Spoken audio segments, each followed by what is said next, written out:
विकास एकच मुद्दा आम्ही पुढे घेऊन काँग्रेस आणि महाविकास आघाडी आम्ही लढत आहोत, भाजपच्या विरोधात लढत आहोत.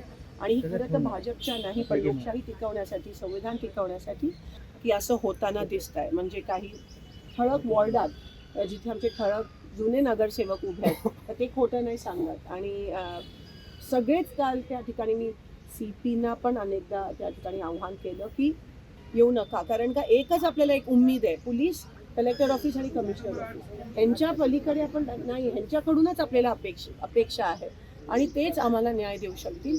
आज पूर्ण दिवस त्यांनी नीट सगळीकडे टाईट बंदोबस्त करून हे इलेक्शन आतमध्ये पण आपल्याला दिसतंय, पोलिंग बूथमध्ये पण सगळ्यांची बाजू सारखी. आणि असं जर कोण करत असेल तर नक्की त्यांच्यावर कारवाई झाली पाहिजे, त्यांच्यावर FIR झाला पाहिजे. निवडणूक आयोगाने त्याची दखल घेऊन योग्य तो निर्णय घ्यावा. नागपूरमध्ये त्याचा गैरवापर हे लोकांवर दबाव आणण्यासाठी साम दाम दंड याचा उपयोग करत आहेत.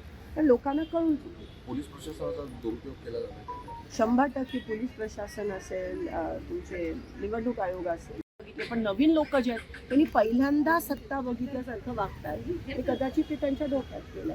म्हणून मला असं वाटतं एक संयमी नेतृत्वाची सोलापूरला गरज आहे, जे विकासावर बोलू शकतात, जे विकास एकच मुद्दा आम्ही पुढे घेऊन काँग्रेस आणि महाविकास आघाडी आम्ही लढत आहोत, भाजपच्या विरोधात लढत आहोत. आणि ही खरं तर भाजपच्या नाही पण लोकशाही टिकवण्यासाठी, संविधान टिकवण्यासाठी आणि सोलापूरचा विकास होण्यासाठी ही लढाई आहे. आणि त्या लढाईत नक्की आम्हाला आशीर्वाद आणि साथ मिळेल. तुम्ही गंभीर आरोप पालकमंत्र्यांवरती करताय, पैसे वाटले म्हणून. काल अमोल शिंदेने भाजप आमदार देवेंद्र कोटेंवर आरोप केले होते की त्यांनी देखील पैसे वाटले. मला लोकांचे खूप प्रचंड प्रमाणात फोन आले की असं होताना दिसत आहे. म्हणजे काही ठळक वॉर्डात जिथे आमचे ठळक जुने नगरसेवक उभे आहेत तर ते खोटं नाही सांगत. आणि सगळेच काल त्या ठिकाणी मी CPना पण अनेकदा त्या ठिकाणी आव्हान केलं की तुम्ही अनबायसली तुम्ही सगळीकडे बंदोबस्त लावा. सेटलमेंटसारखं सेन्सिटिव्ह ठिकाणी तिथे आमच्या लोकांवर मारहाण केली आली. डायरेक्ट आमच्या युथ काँग्रेसच्या अध्यक्षाला धमकी देण्यात आली की मी तुला खलास करीन भाजपच्या लोकांकडून.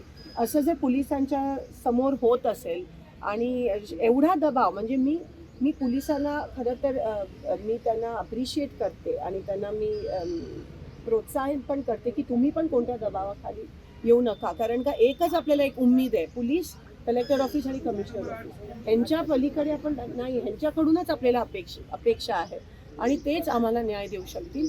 आज पूर्ण दिवस त्यांनी नीट सगळीकडे टाईट बंदोबस्त करून हे इलेक्शन आतमध्ये पण आपल्याला दिसतंय, पोलिंग बूथमध्ये पण दबावाचे वेगवेगळे तंत्र चाललेत, अटेन्शन डायव्हर्ट होण्याचे वेगवेगळे. आज तुमच्यावर पण त्या ठिकाणी आरोप करण्यात आला आणि बरं झालं तुम्ही त्या ठिकाणी त्यांना सांगितलं. तर हे सगळं बदलणं गरजेचं आहे आणि त्याची सुरुवात आज होईल अशी मला खात्री आहे. काँग्रेसच्या उमेदवारावरती काल जे आहे ते MIMच्या लोकांनी आरोप केलेले आहेत की ते पैसे वाटप होते, त्यांना जेलरोड पोलीस स्टेशनमध्ये नेण्यात आलं होतं. मी म्हणाली असं जर कुठेही होत असेल तर पोलिसांनी व्यवस्थित कारवाई केली पाहिजे. मग ते भाजप असो, काँग्रेस. आता तुम्ही पालकमंत्र्यावर करत नाही आहात तर मग काय म्हणावं. मग सगळ्यांवर हे आणि झालीच पाहिजे, लोकशाही पद्धतीने निवडणूक लढली पाहिजे. असं जर कुठेही होत असेल तर पोलिसांनी एक बाजू घेऊन दुसरी बाजू हे करणं चुकीचं आहे. सगळ्यांची बाजू सारखी. आणि असं जर कोण करत असेल तर नक्की त्यांच्यावर कारवाई झाली पाहिजे, त्यांच्यावर FIR झाला पाहिजे. निवडणूक आयोगाने त्याची दखल घेऊन योग्य तो निर्णय घ्यावा. नागपूरमध्ये काय निकाल असणार आहे? मी सांगितलं, मला उमेद आहे आणि मी आशा बाळगते की विकासाच्या बाजूने हा निकाल येईल. नागपूरमध्ये कुठेतरी काँग्रेसचं कार्यालय जाण्याचे प्रकार समोर. मला आता तुमच्याकडून नाही, ठिकठिकाणी असं काही मशीन्स बंद पडतात, जिकडे हाताचे चिन्ह आहे ते बटन चालत नाही आहे. उगाच आतमध्ये येऊन BJPचे लोक आमच्या लोकांना दमदाटी करतायत. काँग्रेसचं ऑफिस जाऊन हे जेवढं करतील तेवढं आमच्यासाठी बरं. पालकमंत्री जे आहे रात्री 10 नंतर जे आहे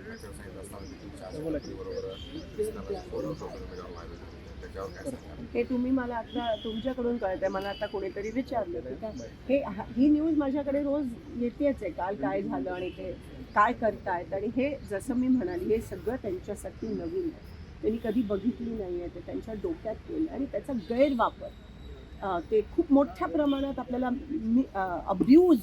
मिसयूज खूप मोठ्या प्रमाणात होताना दिसतोय, खास करून सोलापूर.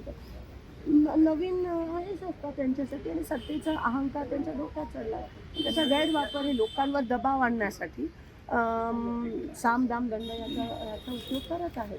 तर लोकांना कळून चुकलं. पोलीस प्रशासनाचा दुरुपयोग केला जातो का?